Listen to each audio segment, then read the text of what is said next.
স্বাধীনতার আগে বিপ্লবীরা গা ঢাকা দিতেন এখানে এসে। এখনো এখানে রয়েছে স্বাধীনতা সংগ্রামীদের আস্তানা। জলপাইগুড়ি একটা ছোট্ট জেলা হলেও এই জেলার বুকে রয়েছে নানা অজানা ইতিহাস। দেশ স্বাধীনের বহু স্মৃতিচিহ্ন আজও নিঃশব্দে বয়ে নিয়ে যায় জেলা জলপাইগুড়ি। কোথায় সেই আস্তানার ডেরা জানেন? কারা থাকতো, কি হতো সেখানে? সবটাই হয়তো জলপাইগুড়িবাসীর একাংশের কাছে এখনো অজানা। উত্তর পূর্ব ভারত এবং পূর্ববঙ্গের স্বাধীনতা সংগ্রামীদের আস্তানা জলপাইগুড়ি জেলা ধূপগুড়ি বারোঘড়িয়া গ্রাম পঞ্চায়েতের বৃদ্ধাশ্রম পড়ে রয়েছে অবহেলায়, অনাদরে। এই আশ্রম ছিল পূর্ববঙ্গে দেশ স্বাধীনের আগেই স্বদেশী আন্দোলনকারীদের আস্তানা হিসেবে ধূপগুড়ির প্রত্যন্ত নিরিবিলি গ্রামে এই আখড়া গড়ে তুলেছিলেন ধীরেন্দ্রনাথ দাশগুপ্ত।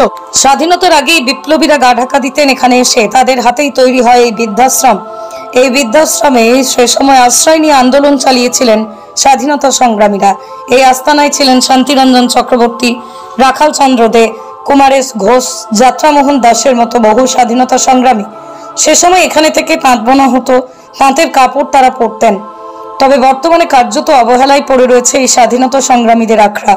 দেয়ালে ধরেছে ফাটল, ধীরে ধীরে ধ্বংসের পথে ঐতিহাসিক এই আস্তানা। কিন্তু এখনো এই আশ্রম আগলে রয়েছে গৌরী ঘোষ। পিছিয়ে পড়া মানুষদের শিক্ষিত করতে আশ্রমে খোলা হয় হরিজন স্কুল।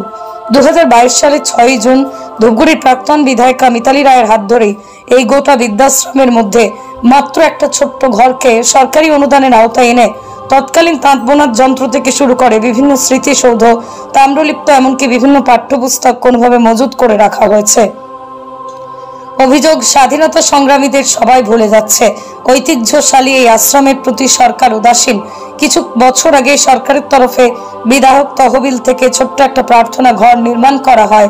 গৌরী দেবী সহ এলাকার বাসিন্দাদের দাবি, রক্ষণাবেক্ষণের অভাবে ধুঁকছে স্বাধীনতা সংগ্রামীদের এই আশ্রম।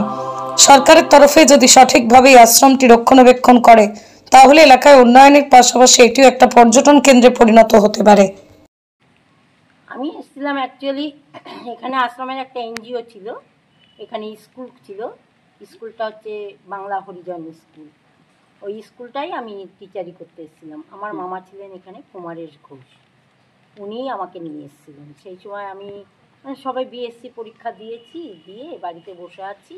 আর আমাদের সময় তো তখন ওই কম্পিউটার ছিল না, এই টাইপিং করতাম। তা উনি আমাকে বললেন কি, আমাদের ওখানে একটা স্কুল হচ্ছে, যাবি? ওখানে অনেক বাচ্চারা। আমার বাচ্চাদের কথা শুনে আমার খুব ভালো লাগলো, আমি চলে আসলাম। আমি একটু গান টানও জানতাম, অন্য কিছু মানে কালচারের দিকে ছিলাম। তা আমি তখন এখানে আসি, এসে এখানে স্কুলে অনেক বছর দায়িত্বে ছিলাম, স্কুলে টিচার ছিলাম। আমি যেটা জানতে চাচ্ছিলাম যে একটা ফ্রিডম ফাইটারের একটা জায়গা, যেটা বলা হচ্ছে একটা আস্তানা, সেই জায়গায় দাঁড়িয়ে দেখা যাচ্ছে যে বর্তমান পরিস্থিতি, গতবারও আমরা দেখেছিলাম, এখন তো পরিস্থিতি একেবারে পাল্টে গিয়েছে। মানে পুরো সমস্ত কিছু তছনছ বলা চলে, সব রক্ষণাবেক্ষণের অভাব রয়েছে। সেই সময়টা কি ছিল? সেই সময় তো সব কিছুই ছিল, যেমন নিজেরা ধান চাষ করতেন, গোলা ভরা ধান থাকতো, গোয়াল ভরা গরু ছিল। তারপরে তোমার এখানে যা কিছু, এখানে সব কিছুই উৎপন্ন হতো, আমরা দেখেছি। কিন্তু এই যে এত সুন্দর একটা পরিবেশ কি হঠাৎ করে চেঞ্জ হয়ে গেল কিভাবে? লোক নাই, লোকের অভাব। লোক না থাকলে করবে কে? দেখা যাচ্ছে অনেক জায়গাতে সরকারি কিছু সিলমোহর লাগানো রয়েছে, সেক্ষেত্রে সরকারি কোনো সুযোগ সুবিধা নেই। এখানে কোনো সরকারি অনুদান এই ঘরটা ছাড়া আজ পর্যন্ত কিছু আসেনি, তাও এমএলএ ফান্ড থেকে করা। তাই ছাড়া এই আশ্রমটা ছিল হচ্ছে স্বনির্ভরশীল আশ্রম। কর্ম করো, খাও দাও। কোথাও গিয়ে কি কোনো আক্ষেপ হয় না যে এই যে একটা এই ধরনের একটা জায়গা, স্থান, সেটাকে গুরুত্ব দেওয়া হচ্ছে না? মানুষ তো শুধু জলপাইগুড়ি কেন, হয় হলে কি হবে, হলে আর কজন শুনবে, কে শুনবে?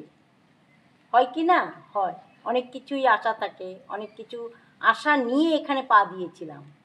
এই পীঠস্থানে পা দিয়েছিলাম যে অনেক কিছু হবে, এখানে সবাই থাকবে, করবে, কর্মাবে, একটা সুন্দরভাবে গড়ে উঠবে, লোকে আসে দেখবে। তৎকালীন কি কি রয়েছে এখানে এখনো পর্যন্ত? এখন পর্যন্ত তৎকালীন কি আছে, এই ঘর দুয়ার গুলোই আছে, আর ভিতরে অনেক কিছু দেখা যাচ্ছে, কিছু স্মৃতি হিসাবে আছে। যেমন এখানে কাপড় বোনা হতো, এখানে কেউ কিন্তু তাঁত, এখানে কেউ কিন্তু মিলের কাপড় পরতো না। যারা কাজ করতো তারাও কিন্তু মানে পুরোটাই স্বদেশী। এখানে হাতে বোনা কাপড় হতো। মানে তুলো কিনে আনা হতো, তুলো পেঁজে তার সমস্ত সুতো করে সেইগুলোকে আবার তাতে বোনা হতো, বুনে যে কাপড় হতো সেই কাপড়েই এখানকার সবাই পরতো। যারা কাজ করতো, কাজের লোক ছিল, তারাও পরতো, উনরাও পরতো। দাদুরা তো পরতেনি, ওই যে ওনাদের যে আসন টাসনগুলো এখনো পাতা আছে, ওনাদের হাতে বোনা এই কাপড়গুলো।